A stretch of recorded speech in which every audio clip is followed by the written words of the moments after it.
आपकी life transform हो रही है? क्या आपने जैसा प्लान किया था वैसा ही हो रहा है? अगर नहीं तो इसमें आपकी कोई गलती नहीं, क्योंकि आप लापरवाह नहीं हो, बल्कि आप सीरियस हो अपनी लाइफ को लेके। इसीलिए अभी आप ये वीडियो देख रहे हो। तो हम अभी ऐसे 3 मोस्ट इफेक्टिव स्टेप्स बताने वाले हैं जिससे आप अगले 6 महीने में हर एक दिन अपनी लाइफ को ट्रांसफॉर्म होते हुए देखोगे। क्योंकि हम ऊपर ऊपर से नहीं बल्कि जड़ से प्रॉब्लम को सॉल्व करते हैं। इसीलिए फर्स्ट स्टेप में हम जड़ से आपकी मेंटल फाउंडेशन बिल्ड करेंगे, सेकंड स्टेप में प्रैक्टिकल डायरेक्शन देंगे और थर्ड स्टेप में एक अल्टीमेट डेली स्ट्रक्चर जो आपके अगले 6 महीने के ट्रांसफॉर्मेशन को प्रैक्टिकली पॉसिबल बनाएगा। जिसके लिए आपको सबसे पहले करना है बिल्ड अ विनर माइंडसेट।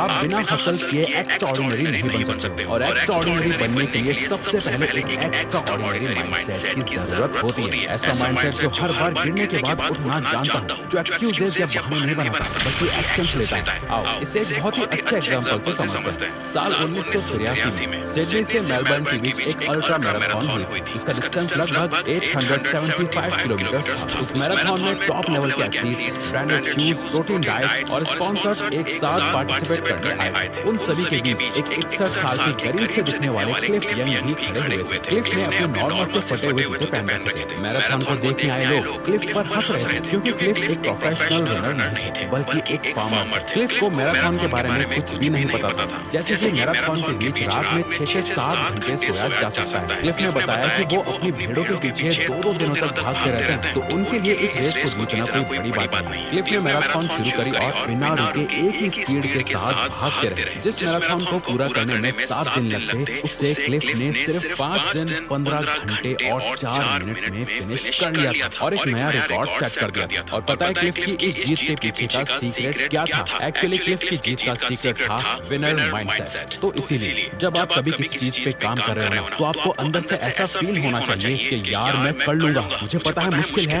बहुत मुश्किल है, पर मैं कर लूंगा। अगर आपका माइंडसेट एक विनर वाला नहीं है तो आप कुछ भी कर लो, आप नहीं जीत पाओगे। आप 1 महीने, 3 महीने, 6 महीने या सालों में भी अपने गोल्स को अचीव नहीं कर पाओगे। क्योंकि देखो 2 तरह की थिंकिंग होती है। एक होती है मैं जीत जाऊं, जो उस रेस में मौजूद सभी प्रो एथलीट्स की थिंकिंग थी, और दूसरी होती है मैं जीतूंगा, जो कि थी क्लिफ की थिंकिंग। क्योंकि जीतना सब चाहते हैं लेकिन उस जीत के साथ आने वाले पेन को कोई फेस नहीं करना चाहता। इसीलिए ये दुनिया लूजर्स से भरी पड़ी है। लेकिन अगर आप सीरियसली ट्रांसफॉर्म होना चाहते हो तो आपको डिस्कम्फर्ट को एम्ब्रेस करना ही पड़ेगा। क्योंकि स्टैनफोर्ड यूनिवर्सिटी के प्रोफेसर डॉक्टर एंड्रयू हुबरमैन कहते हैं कि हर इंसान के दिमाग में एक न्यूरोप्लास्टिसिटी विंडो होती है। जो लोग रेगुलर डिस्कम्फर्ट और फोकस्ड एफर्ट का रूटीन फॉलो करते हैं, उनका सेल्फ डिसिप्लिन और डिसीजन मेकिंग पावर एक तगड़े लेवल पर इंप्रूव होती है और उनका ब्रेन खुद को रिवायर करने लगता है। आपको अगले 6 महीने तक जितना पेन हो सके उतना पेन एक्सपीरियंस करना है। अपनी एक डिस्कम्फर्ट लिस्ट बनाओ जिन्हें अगले 6 महीने में आप करोगे, जो आपको बिल्कुल पसंद नहीं है, जिन्हें करना पेनफुल होगा लेकिन जरूरी है। जैसे सुबह जल्दी उठना और उठते ही फोन यूज ना करना, एक स्ट्रिक्ट शेड्यूल के साथ पूरा फोकस सिर्फ अपने काम पर लगाना। रोज आपके दिमाग में ऑक्सीजन ठीक से पहुंचे इसके लिए 30 मिनट्स का वर्कआउट करो रोज। बुरी आदतों से दूर रहना चाहता है, टाइम उड़ा ले जाती है। एक किताब के कम से कम 10 पेजेस पढ़ना। ऐसी चीजें और प्रोटोकॉल्स बनाओ जो आप ब्रेक नहीं कर सकते अगले 6 महीने तक। ये चैलेंजेस आपकी रोज की बैटल होंगी जिन्हें जीतकर आप एक विनर माइंडसेट को ग्रो कर पाओगे। विनर माइंडसेट को बिल्ड करना आपकी ट्रांसफॉर्मेशन जर्नी का पहला स्टेप होगा। अभी बस बेस रेडी हुआ, इस पे पूरी बिल्डिंग को खड़ा करना अभी बाकी है। और ये माइंडसेट किसी काम का नहीं अगर आपको पता ही ना हो कि इससे करना क्या है। इसीलिए है ये सेकंड स्टेप,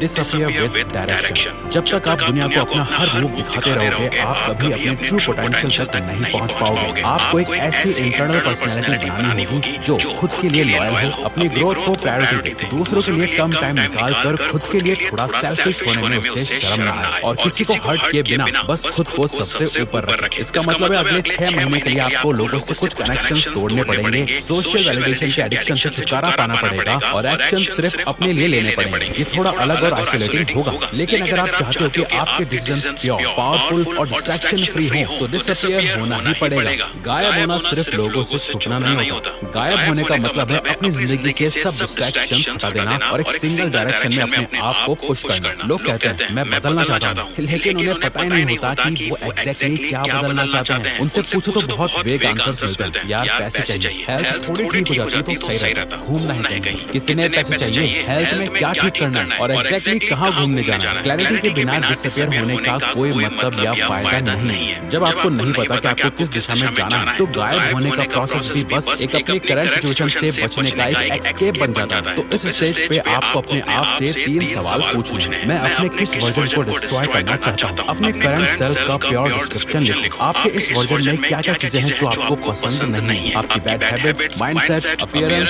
सब कुछ जो आपको अच्छा नहीं लगता। मुझे किस वर्जन को बिल्ड करना है? आपका आइडियल सेल्फ जो कॉन्फिडेंट है, फाइनेंशियली इंडिपेंडेंट है, एक्सट्रीमली डिसिप्लिन्ड है, उसके पास वो सब कुछ है जिसके सपने आप देखते हो। 6 महीने बाद मैं किस एक चीज को पॉइंट करके कह सकता हूँ यस आई डिड इट, यानी हाँ मैंने कर लिया। ये कोई नंबर हो सकता है कि मुझे अपने बैंक अकाउंट में इतना बैंक बैलेंस देखना है, मुझे इतना किलो वेट लूज करना है, या इस एग्जाम को क्रैक करना है, इतने मार्क्स लाना है, या फिर कोई इमोशनल कनेक्ट भी हो सकता है। अपने पेरेंट्स से ये सुनना कि उन्हें आप पर बहुत गर्व है, अपने सोशल सर्कल में रिस्पेक्ट फील करना, और सिर्फ सोचने से कुछ नहीं होगा। क्योंकि 2015 में डॉक्टर गेल मैथ्यूज जो कि एक साइकोलॉजी प्रोफेसर है डोमिनिकन यूनिवर्सिटी में, उन्होंने एक स्टडी की। उसमें ये पता चला कि जो लोग अपने गोल्स को लिखते हैं और उनकी प्रोग्रेस किसी क्लोज दोस्त या अकाउंटेबिलिटी पार्टनर को टाइम टू टाइम बताते हैं, उनका 70% सक्सेस रेट था। वहीं जिन लोगों ने गोल्स बस दिमाग में सोच के छोड़ दिए, उनका सक्सेस रेट था सिर्फ 35%। इसीलिए गायब यानी डिसअपियर होने से पहले एक पेपर उठाओ और लिखो my mission for the next 6 months. उसमें 3-4 रियलिस्टिक कंट्रोलेबल गोल्स लिखो जो आपके हाथ में हैं, जिन्हें आप कंट्रोल कर सकते हो। फॉर एग्जांपल, हर रोज अपने मोस्ट इंपॉर्टेंट टास्क पर काम करना, रोज 1 घंटा वर्कआउट, एक स्पेसिफिक स्किल मास्टर करना, एक फ्रीलांस के लिए क्लाइंट ढूंढना। ये सिर्फ एग्जांपल है। हमारा कहने का सिर्फ ये मतलब है कि ये वो चीजें होनी चाहिए जो आप कर सकते हो, ना कि सिर्फ होप और उम्मीद करते हो। क्योंकि अमेरिकन ऑथर जिग जिगलर ने सही बोला था, you can't hit a target you can not see. और अगर आपको टारगेट किसी को दिखाने के लिए नहीं, खुद के लिए सेट कर रहे हो, तो आप सच में डिसअपियर मोड में जा रहे हो। अब आप गायब हो चुके हो। ना आप किसी को अपना टारगेट बताओगे, ना प्रोसेस, ना इंस्टाग्राम या स्नैपचैट में पोस्ट करोगे। आप सिर्फ एक्शन लोगे, बिना वैलिडेशन के,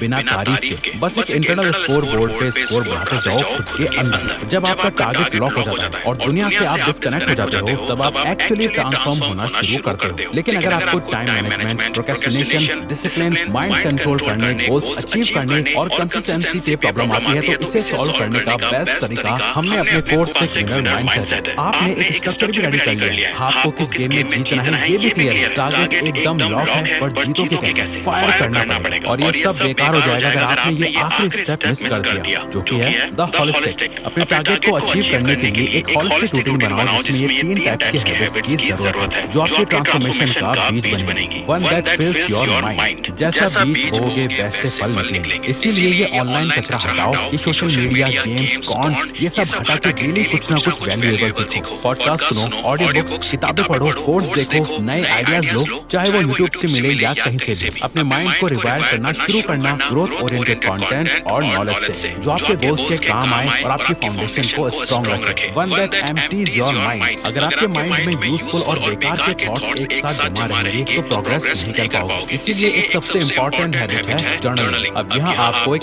स्पेसिफिक जर्नलिंग करनी है। अपने फोन में सुबह 8 बजे से लेकर रात के 8 बजे तक हर 1 घंटे का अलार्म लगाओ। जैसे ही वो अलार्म बजे, चाहे तो अपनी डायरी में या अपने फोन के नोट्स ऐप में, वो सब कुछ लिखो जो भी आपने पिछले 1 घंटे में करा, ताकि आप उसे रात में रिव्यू करो। आपको हर दिन एक प्रोग्रेस रिपोर्ट मिलती रहे कि आपको क्या करना था और आपने क्या करा। ये आपको स्टार्टिंग के कुछ दिन करना है, सिर्फ ये समझने के लिए कि आप हर घंटे क्या क्या करते हैं, आपका रियल बिहेवियर और हैबिट्स क्या है। क्योंकि साइंस भी कहती है कि आप जितना ज्यादा अपने गोल्स को ट्रैक करते हो, आप उसे अचीव करने के उतने ही क्लोज आते जाते हो। One that uses your mind. जब आपके पास क्लैरिटी और आइडियाज दोनों हो, तो डीप वर्क करना शुरू कर दो। ये वो एक्चुअल एक्शनेबल स्टेप है जो आपको अपने गोल के करीब लेके जाएगा। अब हमें नहीं पता कि आपने अगले 6 महीने में एग्जैक्टली क्या गोल डिसाइड करा है, लेकिन आपका जो भी गोल है उससे रिलेटेड क्या काम करना है ये आपसे बेहतर कोई नहीं जानता। तो दिन में 2, 4, 6 जितने घंटों की जरूरत है, उस टाइम को अच्छे से यूज करो और डीप वर्क करो। इमेजिन करके देखो अगले 6 महीने 180 दिन आप ये 3 चीजें कंसिस्टेंटली फॉलो करते हो, उसका रिजल्ट इमेजिन करो। यहाँ आपकी फाइट किसी से है ही नहीं, आप कोई रेस नहीं भाग रहे, आपका कोई कंपटीशन नहीं, आपको खुद को हराना है खुद से जीतने के लिए। और ये करने के लिए बस ये 3 आदतें काफी हैं। ये ऐसा ही है जैसे कोल इंजन वाली ट्रेन चलाना। ये ट्रेन आपका माइंड है, हर दिन इसमें कोल भरते जाओ, ऊपर से धुआं निकलता रहेगा और आपकी ट्रेन तेजी से आगे बढ़ती जाएगी। लेकिन जब तक आप डिसिप्लिन नहीं बनोगे, तब तक आपकी 3 आदतें फॉलो